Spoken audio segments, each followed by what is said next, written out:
नमस्कार दोस्तों, आज मैं आपको बताऊंगा द पावर ऑफ रिजेक्शन क्या है, द पावर ऑफ नो। आप जब हारते हैं उस चीज़ का पावर क्या है, आज मैं आपको बताऊंगा। आप लोगों ने बहुत बार सुना होगा कि जीत हमेशा फर्स्ट टाइम में नहीं होती है, राइट। बहुत सारी कोशिश करने के बाद आप जीतते हैं। जो असली हीरो रहता है, जो असली जीतने वाला सक्सेसफुल आदमी रहता है, वो फर्स्ट अटेम्प्ट में कभी नहीं जीतता है। वो असली हीरो वही होता है जो हार कर भी उठता है और फिर से खड़ा होकर फिर से कोशिश करके जीतता है। तो ये है पावर ऑफ रिजेक्शन, क्योंकि हर हार में हम लोगों को वो एक एफर्ट मिलता है, वो पावर मिलती है और एक नई कोशिश करने की। आपको जो जॉब चाहिए, आपको जो सक्सेस चाहिए, आपको अच्छी पढ़ाई में मार्क्स चाहिए, आपको अच्छा करियर ग्रोथ चाहिए, जो भी चीज़ चाहिए जिसके लिए आप सक्सेसफुल बनना चाहते हैं, किसी भी सेगमेंट में आपको जीत हासिल करनी है, किसी भी सेगमेंट में आपको सक्सेस हासिल करना है, तो उसी के लिए एक ही चीज़ इम्पोर्टेंट है, वो है कंसिस्टेंसी। अगर आप हारेंगे तो फिर से आपको उठना है, फिर से खड़ा रहना है और फिर से कोशिश करनी है। ये चीज़ आप कंटिन्यू तौर पे करेंगे तभी आप जीत सकेंगे। द पावर ऑफ नो का मतलब यही है कि कभी रुकना नहीं है। जब तक वो चीज़ आप पाते नहीं है तब तक रुकना नहीं है, कोशिश करते रहना है। हम लोगों के पास आप देखेंगे क्या नहीं है, ह्यूमन बॉडी के पास दिमाग है। सबसे ऊपर भगवान ने क्या दिया है? दिमाग दिया है। क्यों दिया है? सोचने के लिए दिया है, कम्युनिकेशन के लिए अच्छा लैंग्वेज दिया है, जो हम एक दूसरे से बात करके डिस्कस करके उसका हल निकाल सकते हैं। तीसरी चीज़ क्या दी है? अच्छी टेक्नोलॉजी दी है। With in a fraction of second आप दुनिया के किसी भी कोने में आपकी बात पहुंचा सकते हैं। ईमेल देखिए, यूट्यूब देखिए, कोई भी बड़ा वेबसाइट देखिए, टेक्नोलॉजी एक अच्छा मीडियम है आपको सक्सेसफुल बनाने का।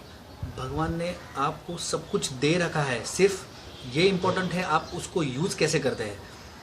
आपको अच्छा बिजनेस प्लान करना है, करियर को करना है, जो भी चीज़ आपको करना है, किसी भी सेगमेंट में आपको सक्सेसफुल होना है, तो एक ही चीज़ आपको करनी है, हार के भी हारना नहीं है, हार के उठ के फिर से कोशिश करनी है। तो कोशिश करने वालों की कभी हार नहीं होती, ये आपको सबसे पहले सोचना है, समझना होगा। खुद को इतना, एक बहुत ही अच्छे इंसान ने कहा है, खुद को इतना बुलंद बनाओ कि कोई तुम्हें तोड़ ना सके। और कंपटीशन जो है वो कंपटीशन दूसरों से नहीं करनी चाहिए। Don't compete with others, compete with yourself.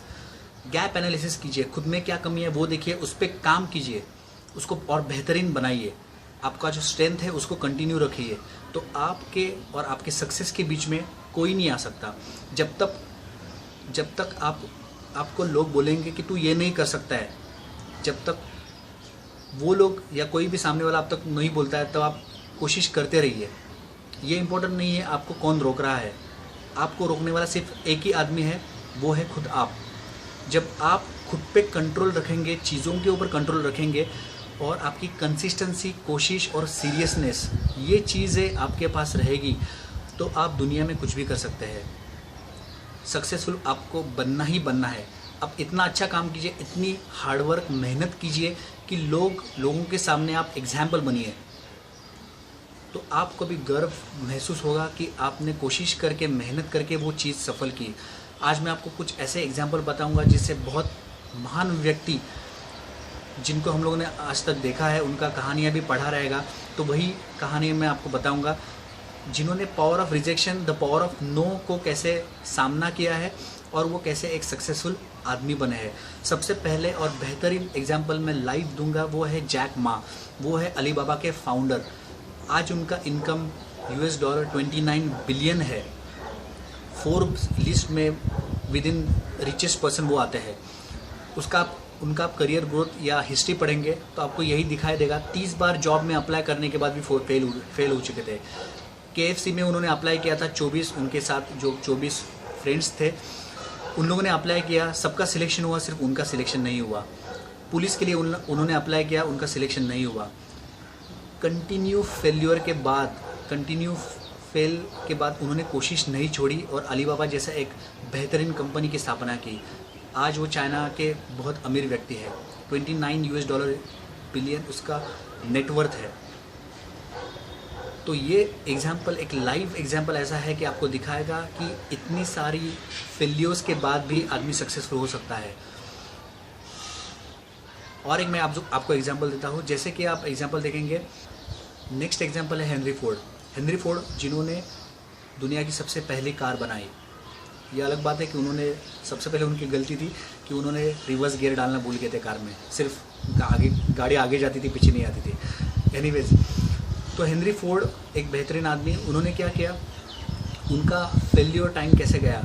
Initial stage पे वो उनका जो इनिशियल बिजनेस था उसमें 5 बार लगातार फेल हो चुके थे, उनको बहुत बड़ा लॉस हुआ, फिर भी उन्होंने हार नहीं मानी और फोर्ड कंपनी का स्थापना किया, एस्टेब्लिशमेंट किया। और आज हम लोग देखेंगे जो कार में हम लोग जो घूम रहे हैं उसका यूज़ कर रहे हैं वो हेनरी फोर्ड के वजह से। तीसरा या चौथा आप एग्जाम्पल बोलेंगे वो अल्बर्ट आइंस्टाइन और थॉमस एडिसन। बचपन से ही उनको स्कूल में पढ़ाई में वो अच्छे नहीं थे, अनसक्सेसफुल रह गए, लेकिन आज करियर में उन्होंने क्या ग्रोथ की। तो ये सब एग्जाम्पल से हम लोग को ये सीखना चाहिए कि जो आज के ज़माने में बोलिए या पुराने ज़माने में जो भी बेहतरीन लोग हुए, उन्होंने जितना भी फेलियर उनके सामने आया उनका कड़ी मेहनत से उन्होंने सामना किया, वो हार कर भी फिर से उठे और उन्होंने जीत हासिल की। हमारी लाइफ भी ऐसी ही है। ऐसा बोला जाता है कि अल्बर्ट आइंस्टाइन उनके दिमाग का 12% यूज़ करते थे। अगर आप हमारी ब्रेन की कैपेसिटी देखेंगे तो हम लोग सिर्फ 3 to 4% यूज़ करते हैं, साइंटिस्ट लोग मोर देन 6% यूज़ करते हैं। हमारे दिमाग, हमारा ब्रेन 100% ऑक्यूपाइड नहीं है। तो उन चीज़ों का आप कैसा यूज़ कर सकते हैं आपके ऊपर है। आपके पास सब कुछ है, टेक्नोलॉजी है, कम्युनिकेशन है, अच्छी हेल्थ है, आइडियाज़ है, दिमाग है, सोशल नेटवर्किंग है, सब कुछ है आपके पास। सिर्फ आपको सोचना है आपको चीज़ों को कैसे करना है। दूसरा चीज़ आपको कंसिस्टेंसी रखना है, हार के भी उठना है, आपको कंसिस्टेंसी रखना है, आपको कोशिश नहीं छोड़नी है। जब तक आप आपके मुकाम तक पहुंचते नहीं तब तक आपको कोशिश छोड़नी नहीं है। आपको फेविकॉल की तरह उसको चिपक के बैठना है, उसका पीछा नहीं छोड़ना है, कभी ना कभी वो चीज़ आपको मिलेगी। Anyways, thanks for watching my video. Probably ये वीडियो आपको पसंद आया रहेगा और नेक्स्ट टाइम प्लीज़ एक्सक्यूजेस मत दीजिए कि मैंने दो फेल्योर के बाद चीज़ों को करना छोड़ दिया। अगर आप करना नहीं जानते तो उसको फिर से प्रैक्टिस कीजिए, क्योंकि ज़िंदगी में कुछ भी इम्पॉसिबल नहीं है, इम्पॉसिबल में ही आई एम पॉसिबल है। तो ये सोचिए और अपने लाइफ को रॉक कीजिए और खुद का लाइफ खुद बनाइए, क्योंकि खुद की डेस्टिनी अपने ही हाथों में लिखी है। Anyways, thanks for watching my video. Like कीजिए, सब्सक्राइब कीजिए, शेयर कीजिए। Thanks for watching. Thanks a lot.